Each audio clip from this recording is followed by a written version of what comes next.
ఈరోజు బోటి గోంగూర వండుకుందామండి. అలాగని నేను అర కేజీ బోటి తీసుకున్నాము. దానికి కావలసిన మసాలాలు ఒక వెల్లుల్లిపాయ, అల్లం ముక్క కట్ చేసి పెట్టానండి, ఒక స్పూన్ జీలకర్ర, ఒక స్పూన్ గసగసాలు, ఒక స్పూన్ ధనియాలు, కొంచెం దాల్చిన చెక్క, కొంచెం స్టార్ పువ్వు, ఒక 5 లవంగాలు, 3 ఇలాచి తీసుకున్నానండి. దానికి కావలసిన మసాలా గోంగూర 3 కట్టలు గోంగూర తీసుకున్నాను. ఇప్పుడు మనము ఇది కొంచెం 2 విజిల్ పెట్టుకోవాలండి. ఈ బోటి శుభ్రంగా కడిగి పెట్టాం కదా, ఇప్పుడు ఇది విజిల్ పెట్టుకుందాము. కొంచెం సాల్ట్, కొంచెం పసుపు వేసుకొని కలిపి పొయ్యి మీద పెట్టాలండి. అలాగే బోటి స్మెల్ వచ్చిన వాళ్ళు పడదు కదా, కొంతమందికి ఈ బోటి స్మెల్ పడదండి. అలాగే స్మెల్ రాకుండా ఉండాలంటే కొంచెం మనము ఒక చెక్క నిమ్మరసం పిండుకోవాలి. స్మెల్ అయితే రాదండి, ఇలా పిండుకుంటే బోటి స్మెల్ రాదు. ఇవ్వండి, కొంచెం పసుపు వేస్తున్నాను, కొంచెం సాల్ట్ కూడా వేస్తున్నానండి. ఇప్పుడు ఇది వేసాం కదా, కొంచెం ఇలా కలిపేసుకొని కొంచెం వాటర్ పోసి పొయ్యి మీద పెట్టాలండి. ఓ 3 విజిల్ పెట్టుకుంటే బాగుంటుందండి, గట్టిగా అన్నది ఉండదు బోటి. ఇంకోండి ఇలా కలిపేసాం కదా, కొంచెం వాటర్ పోస్తున్నానండి, 1 గ్లాస్ వాటర్ పోస్తున్నాను.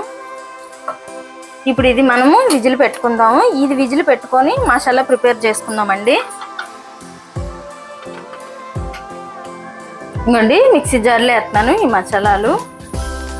ఇవి కొంచెం ముందు పట్టుకుందాం, తర్వాత అల్లము వెల్లుల్లి వేద్దామండి. ఇంకోండి కొంచెం గరం మసాలా నలిగింది కదా, ఇప్పుడు అల్లము వెల్లుల్లి కూడా వేసేస్తున్నాను. వేసేసి కొంచెం నీళ్లు పోసుకొని మిక్సీ పట్టుకుందామండి. ఇంకోండి ఒక ఉల్లిపాయ తీసుకున్నాను, పెద్ద ఉల్లిపాయ. ఈ ఉల్లిపాయ కట్ చేసేసుకొని ముక్కలు కూడా వేసుకొని మిక్సీ పట్టేసుకోవాలండి. ఇది కూడా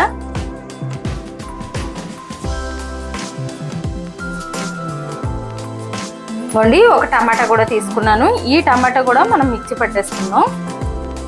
ఒక టమాటా సరిపోద్దండి, ఎందుకంటే గోంగూర వేస్తున్నాం కదా, సరిపోతుంది. వేసుకున్న వాళ్ళు టమాటా వేసుకోవచ్చండి, లేకపోతే గోంగూర పులుపు ఉంటుంది కాబట్టి సరిపోతుంది. కానీ బాగుంటుంది టమాటా కూడా వేస్తే, అందుకని ఒక టమాటా వేస్తున్నాను. ఇప్పుడు ఇది మనం మళ్ళీ ఇంకోసారి మిక్సీ పట్టేసుకుందాం. అది విజిల్ అయిపోయే లోపల మనము ఇటు పోపు వేసుకుందామండి. అలాగని కళాయి పొయ్యి మీద పెట్టి 4 స్పూన్లు నూనె వేసానండి. వేడెక్కింది. ఇంకోండి పచ్చిమిరపకాయలు 5 పచ్చిమిరపకాయలు కట్ చేశాను, వేసేస్తున్నాను. అలాగే మసాలా ముద్ద చూపించాను కదండి, మిక్సీ పట్టాను కదా, ఇది కూడా వేసేస్తున్నాను. వేసుకొని కలుపుకుందామండి. రుసుకు సరిపడా ఉప్పు కూడా వేసేస్తున్నానండి. ఇందులోనే కొంచెం పసుపు కూడా వేసేసి కలుపుకొని ఇంకోండి కలిపేసుకున్నాం కదా, ఒక 5 నిమిషాలు మూత పెట్టేద్దాము. ఇంకోండి 5 నిమిషాలు అన్నాం కదా, చూడండి మసాలా మొత్తం వేగిపోయి ఆయిల్ తేలింది కదా. ఇప్పుడు మనం ఇందులో గోంగూర వేసుకుందామండి. ఈ గోంగూర వేసేస్తాను. ఇంక ఇది మనం ఇలా మగ్గిపోద్దండి, ఇంకేమి ఇది మిక్సీ అది పట్టి కలపవసరం లేదు. ఇలా చేస్తే మాత్రం చాలా బాగుంటుంది టేస్ట్ బోటి కర్రీ. కొంతమంది గోంగూర ఉడకబెట్టి కలుపుతారండి, అలా కాకుండా మనం ఇలా కలుపుకొని ఇలా చేసుకుంటే మాత్రం ఆకుపాలంగా చేసుకుంటే మాత్రం చాలా బాగుంటుంది టేస్ట్ కూడా. మొత్తం ఆకు మగ్గిపోద్దండి. ఇలా కలుపుకొని ఒక 2 నిమిషాలు మూత పెట్టామంటే ఆకంతా మగ్గిపోద్ది. చూడండి ఇప్పుడు ఇలా కలిపాం కదా, ఒక 2 నిమిషాలు మూత పెడదాం.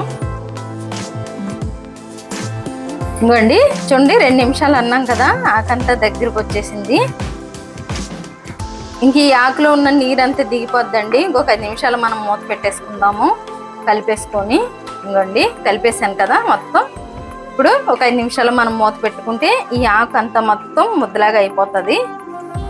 ఇంకోండి మొత్తం ఆకు మగ్గిపోయింది కదా, మనము ఇలాగ గరిటతో ఇలాగ మ్యాగ్నెట్ లాగా చేసేస్తే ఇది మొత్తం మనం మిక్సీ పట్టినట్టు అయిపోతుందండి. ఇలాగైతేనే చాలా టేస్ట్ ఉంటుంది. మనం మిక్సీ పట్టి కలుపుతాం కానీ మామూలుగా సపరేట్గా పచ్చిమిరపకాయలు గోంగూర ఉడకబెట్టి కలుపుతారు, కానీ అలా కాకుండా ఇలా చేస్తే మాత్రం టేస్ట్ చాలా బాగుంటుందండి. చూడండి ఆకు కూడా ఎక్కడా కనబడట్లేదు, మొత్తం ఉడికిపోయింది కదా. ఉడికిన తర్వాత మనం ఇలా చేసేస్తున్నాం కదా మ్యాగ్నెట్ లాగా. ఇలా చేసేసుకున్న తర్వాత ఇప్పుడు మనం ఇందులో కారం వేసుకుందామండి.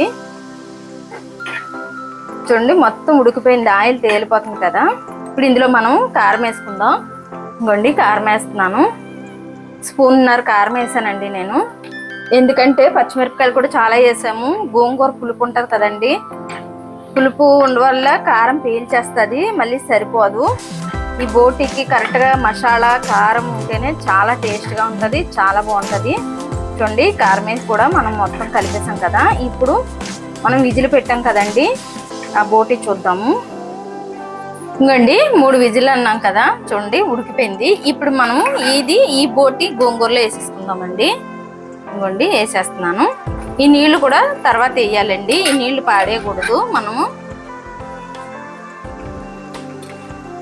మొత్తం మనం వేసేసుకొని కలుపుకోవాలండి. కలుపుకొని 2 నిమిషాలు ఉంచిన తర్వాత ఈ నీళ్లు పోసేసుకోవాలి. ఇంకోండి వేసేసుకున్నాం కదా మొత్తము. ఇప్పుడు కలుపుకుందాం. ఈ బోటి, ఈ గోంగూర, ఈ మసాలా మొత్తం దీనికి పట్టించేవాలి.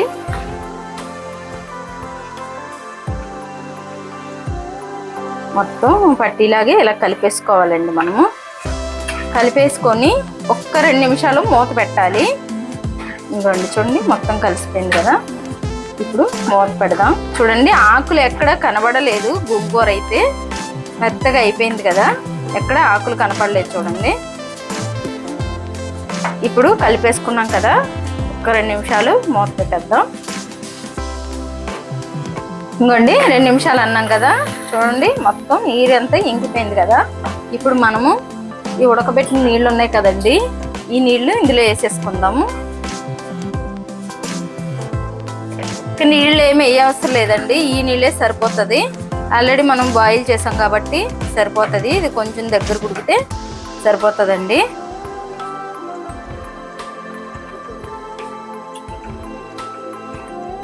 ఇప్పుడు ఒక 5 నిమిషాలు మనం మూత పెట్టేద్దామండి. ఇలా కలిపేసాం కదా, ఒక 5 నిమిషాలు మూత పెట్టేద్దాం. ఇంకోండి 5 నిమిషాలు అన్నాం కదా, చూడండి ఆయిల్ అంతా పైకి తేలిపోయింది కదా. ఇంకో 2 నిమిషాలు అయితే మనం ఇది స్టవ్ ఆపేసుకుందామండి. దగ్గరికి వచ్చేసింది కదా, ఒక 2 నిమిషాలు ఉంచుకొని స్టవ్ ఆపేసుకుందాము. ఇంకోండి 2 నిమిషాలు అన్నాను కదా, ఇంక ఉడికిపోయింది. ఇది ఉడికిపోయిందండి. ఇంకా ఈ బోటి కర్రీ ఉడికిపోయింది. ఇంకా మనం స్టవ్ ఆపేసుకుందాము. చపాతీకి కానీ, రోటీకి కానీ, పులకకి కానీ, వైట్ రైస్కి కానీ చాలా బాగుంటుందండి ఈ బోటి గోంగూర కర్రీ. టేస్ట్ అయితే మాత్రం చాలా బాగుంటుంది. వండిలాగా వండుకోవాలండి, స్మెల్ రాకుండా ఉంటుంది. వండిలాగా వండుకుంటే మాత్రం పిల్లలు కూడా చాలా ఇష్టంగా తింటారు. ఇంకా అయిపోయిందండి. ఇది మనము స్టవ్ ఆపేద్దాము. నచ్చితే లైక్ చేయండి, షేర్ చేయండి, కామెంట్ చేయండి, సబ్స్క్రైబ్ చేయండి. కాకపోతే ఒకసారి ట్రై చేయండి ఎలా ఉంటుంది అన్నది. టేస్ట్ అయితే మాత్రం నెక్స్ట్ లెవెల్లో ఉంటుందండి, చాలా బాగుంటుంది.